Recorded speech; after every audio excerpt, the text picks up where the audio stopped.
दोस्तों, गुजरात सल्तनत में सुल्तान कुतुबुद्दीन और सुल्तान महमूद शाह बेगड़ा की सल्तनत के ज़माने में मलिक शाबान नामी एक वज़ीर गुजरे हैं जो एक तरफ अपनी खुश मिजाजी और सखावत के लिए मशहूर हुए थे, तो दूसरी तरफ अहमदाबाद के मशरिक में रखियाल नामी इलाके में खूबसूरत महल, बाग, तालाब और अपने मकबरे के साथ साथ अहमदाबाद शहर के मरकज़ी इलाके में खास बाज़ार सलापस रोड पर एक खूबसूरत मस्जिद यानी सुनहरी मस्जिद तामीर करने के लिए आज तक शोहरत रखते हैं। आज इस वीडियो में हम इन्हीं शानदार शख्सियत के बारे में मुकम्मल मालूमात हासिल करने की कोशिश करेंगे। तो चलिए वक्त को ज़ाया ना करते हुए जल्दी से वीडियो को शुरू करते हैं।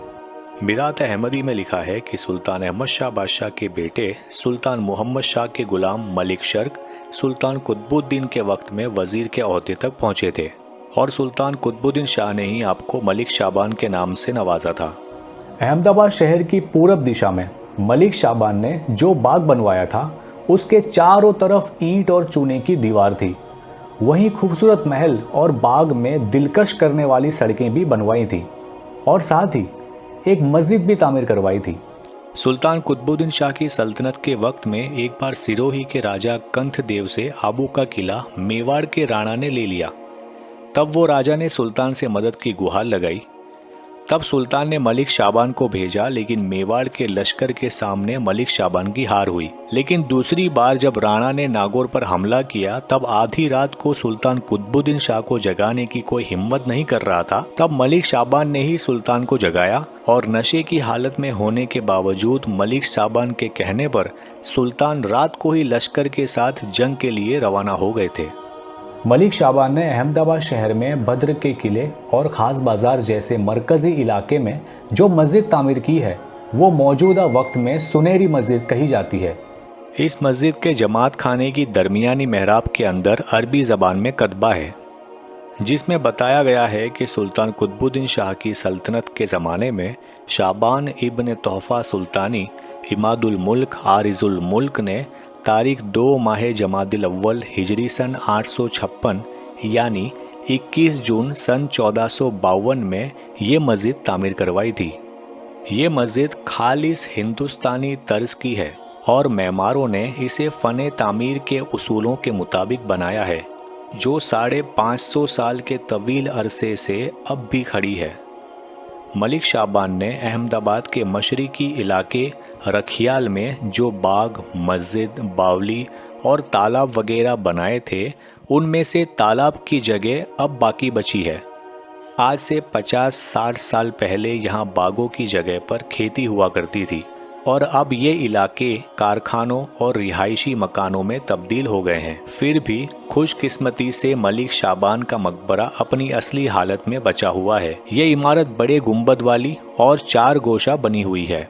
मलिक शाबान के मकबरे के दरवाजे के दोनों जानिब अरबी और फारसी ज़बान में 2 बड़ी अहमियत रखने वाले कतबे लगे हैं जो काबिल ज़िक्र हैं।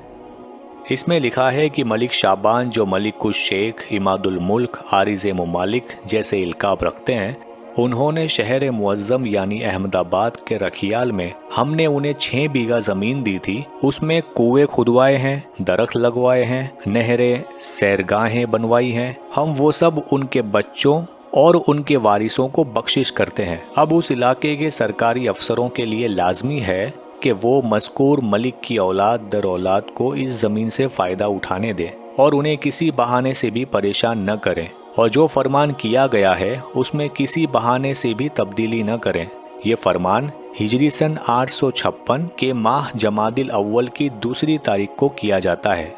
खुश्कशाली यानी सूखे के दौर में गुजरात के सुल्तान बहुत बड़े दिल से काम लेते थे और दिल खोलकर अवाम की मदद किया करते थे। सल्तनत वक्त में सबसे पहला अकाल सुल्तान कुतुबुद्दीन शाह के वक्त में पड़ा। तब इमादुल मुल्क मलिक शाबान गुजरात के वजीर थे।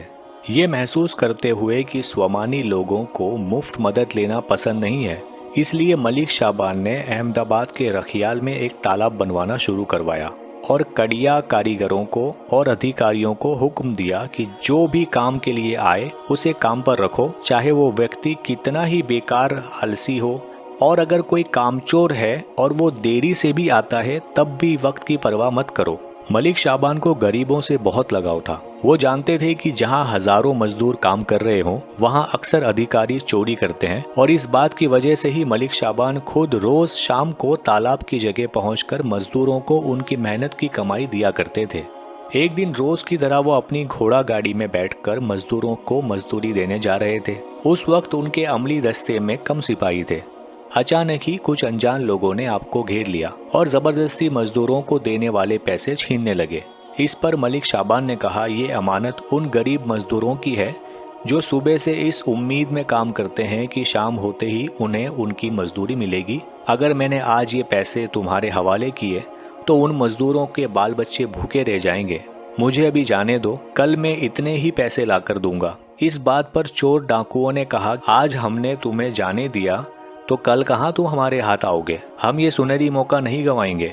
इस बात के जवाब में मलिक शाबान ने फरमाया, मैं कसम खाकर कहता हूँ, सब्र रखो, तुम जहाँ कहोगे वहाँ ये रकम पहुँचाऊंगा, मैं कोई दगा नहीं करूँगा। चोरों ने इमादुल मुल्क मलिक शाबान की बात का भरोसा कर लिया और उन्हें जाने दिया। दूसरे दिन मलिक शाबान अपने नौकर चाकर लेकर बड़े ठाठ से उस जगह पहुँचे जहाँ चोरों ने मिलने का वादा किया था। चोर डाकू उनके ठाठ देखते ही भागने लगे। तभी इमादुल मुल्क मलिक शाबान ने वादे के मुताबिक पैसे लेकर आगे बढ़े और सारे पैसे चोरों को दे दिए। और मलिक शाबान ने चोरों से पूछा, आप ये सब क्यों कर रहे हो? जिस पर चोरों ने गरीबी और अकाल को इसकी वजह बताई। ये सुनकर मलिक शाबान ने सबको अगली सुबह दफ्तर में बुलवाया और हर एक को काम दिया। बहवाला, गुजरात का अरबी इतिहास, जफरुल वाले, बुक 1। सुल्तान कुतुबुद्दीन शाह की वफ़ात के बाद फ़तेह खान को यानी महमूद शाह बेगड़ा को सुल्तान बनवाने में मलिक शाबान का भी बहुत अहम किरदार था।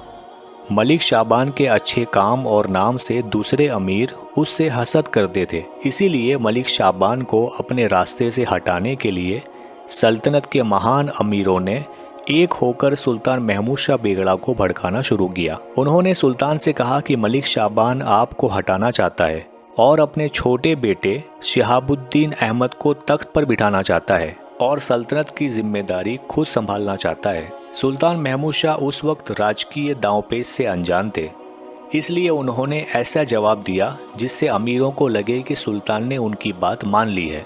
इसलिए एक दिन जैसे ही इमादुल मुल्क मलिक शाबान दरबार में आए, तब तुरंत ही अमीरों ने उन्हें गिरफ्तार करवा लिया और बेड़ियां बंधवाकर भद्र के किले के एक बुर्ज के नीचे बंद करवा के तकरीबन 500 सिपाहियों को पहरेदारी में लगवा दिया। सुल्तान महमूद शाह बेगड़ा सच्ची हकीकत से वाकिफ थे, लेकिन बड़े बड़े अमीर एक तरफ हो गए थे, इसलिए वो इस पहेली को आसानी से सुलझाना चाहते थे। इसी सोच में सुल्तान महमूद शाह बेगड़ा पूरी रात जागते रहे और अगली सुबह सुल्तान साबरमती नदी के पास खिड़की में बैठे थे कि अचानक उनकी नजर फिल खाना यानी हाथी खाना के दारोगा मलिक अब्दुल्ला पर पड़ी। उन्होंने सुल्तान को बताया कि वो कुछ कहना चाहते हैं। दारोगा ने सुल्तान को बताया कि सारे अमीर एक होकर आपको हटाकर शहजादा हसन खान को सुल्तान बनाना चाहते हैं, लेकिन वो सब मलिक शाबान से डरते हैं, इसलिए वो सब अमीर मलिक शाबान को अपने रास्ते से हटाना चाहते हैं, वरना मलिक शाबान तो बिल्कुल बेगुनाह है। ये सुनते ही सुल्तान ने अपनी वालिदा मुगली बीबी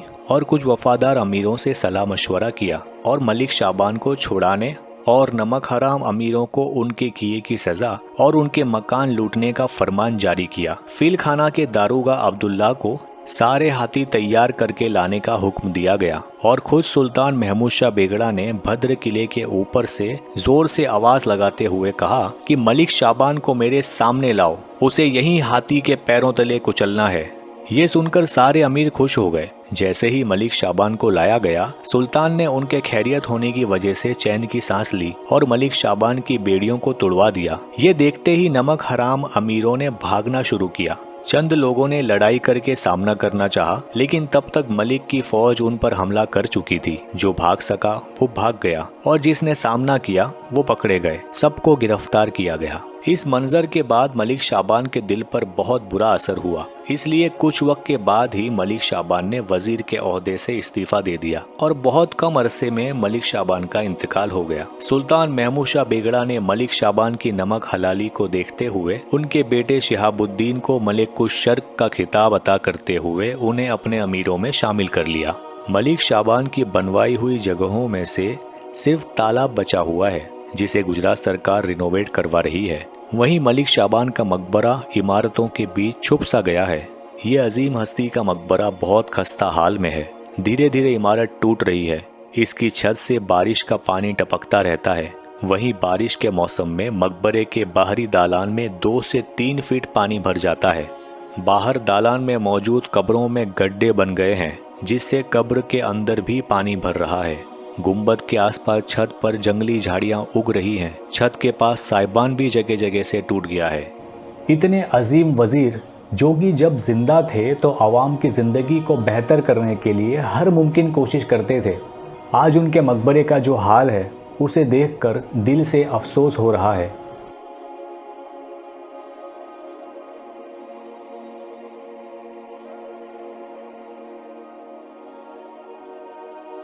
दोस्तों, वीडियो की मालूमात अच्छी लगी हो तो इस वीडियो को लाइक ज़रूर करें, अपने दोस्तों रिश्तेदारों में शेयर करना मत भूलिएगा और चैनल को सब्सक्राइब ज़रूर कीजिएगा। बहुत जल्दी मुलाकात होगी एक नई वीडियो के साथ। अपना ख्याल रखिएगा। अल्लाह हाफिज़।